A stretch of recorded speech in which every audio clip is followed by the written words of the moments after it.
दोस्तों नमस्कार। आज मैं आपको बताऊंगा बच्चों को पढ़ाने के समय कैसे शांत रखें। यदि कक्षा में बच्चे शांत नहीं हैं और आप पढ़ा रहे हैं कोई भी विषय वस्तु, तो निश्चित रूप से ये मान के चलें कि बच्चों के कुछ समझ में नहीं आ रहा है। जब तक बच्चे का मन और तन दोनों में एकाग्रता नहीं होगी तब तक बच्चा विषय वस्तु को नहीं समझ सकता है, ये कन्फर्म है। इसके लिए एक उपाय करना चाहिए। क्या उपाय करना चाहिए? उपाय ये करना चाहिए कि बच्चे किस तरह से शांत हो सकते हैं। ये पढ़ाने के पहले उनका मन और तन दोनों को एकाग्र करने की ऐसी कौन सी पद्धति है जो आप कर सकते हैं जिसके कारण उनको विषय वस्तु समझने में एकाग्रता हो और उनके समझ में आ सके। इसका दूसरा कारण क्या है? आपको उपाय इसके कई हो सकते हैं, लेकिन एक मैं सटीक उपाय बताता हूँ जो मेरा प्रैक्टिकल किया हुआ है। मैं विषय सामाजिक विज्ञान का टीचर था और पढ़ाने में यदि मैंने बच्चों को पढ़ाया है तो बच्चे ये बोलते हैं कि हम कभी नहीं भूल सकते। तो उसको किस तरह से पढ़ाना है?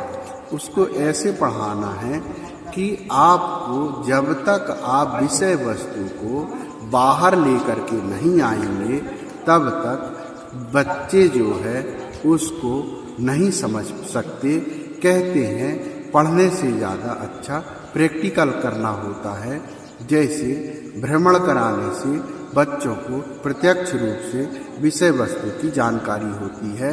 यदि बच्चा चाहता है कि ताजमहल आगरा में स्थित है, तो आगरा किस राज्य में है, किस देश में है, किस दिशा में है, कितने किलोमीटर है जहां आप पढ़ा रहे हैं वहां से, तो जब वो फोटो देखेगा तो बोलेगा हाँ, ताजमहल एक इमारत है या किला है, जो भी है, या मस्जिद का नमूना है, मुमताज है के याद में वह उस ताजमहल ने उसको बनवाया था। कहाँ बना है? आगरा में, आगरा का किला के नाम से। आगरा का किला भी है और आगरा में ताजमहल भी है। लेकिन जब हम बच्चे को ताजमहल घुमाने के लिए ले जाएंगे तो बच्चा जो है तुरंत जान जाएगा कि यही ताजमहल है जो किताब में था। तो वह उसको प्रैक्टिकल हो गया, वह उसको कभी नहीं भूल सकता है। उसी तरह आपको एकाग्र मन के लिए क्या करना होगा? जब तक आप बच्चों को कोई पद्धति ऐसा शांत रखने के लिए, पहले देखिए हमारा प्रैक्टिकल कराने का मतलब ये है कि बच्चा का मन जो है उसमें लग गया, ये इसलिए मैं उदाहरण दिया आपको। अब दूसरी बात मैं आपको बताता हूँ कि शांत कराने का मेरा एक ही तरीका है जो मेरा सफल रहा है।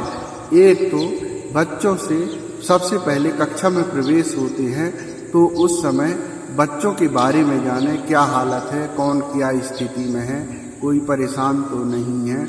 इसके बाद दूसरी स्थिति क्या होती है कि आपको ये समझना होगा कि कौन से बच्चे का मन लग रहा है, कौन सा नहीं लग रहा है।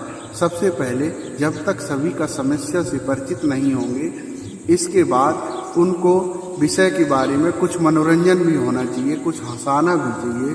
कम से कम 1 मिनट, 2 मिनट, 3 मिनट आपको सबको एकाग्र करने में, मन और शरीर को उनका एकाग्रता मिलाने के लिए जब तक आप नहीं देंगे तब तक बच्चों का मन एकाग्र नहीं हो सकता है।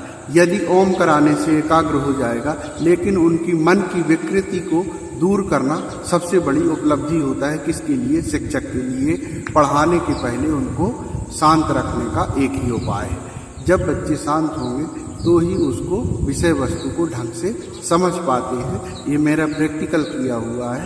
और यदि आप ऐसा करते हैं तो आपके विषय में निश्चित रूप से बच्चे 70-80% विषय में लेकर के आएंगे।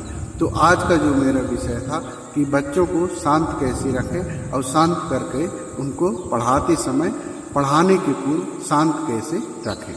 दोस्तों नमस्ते।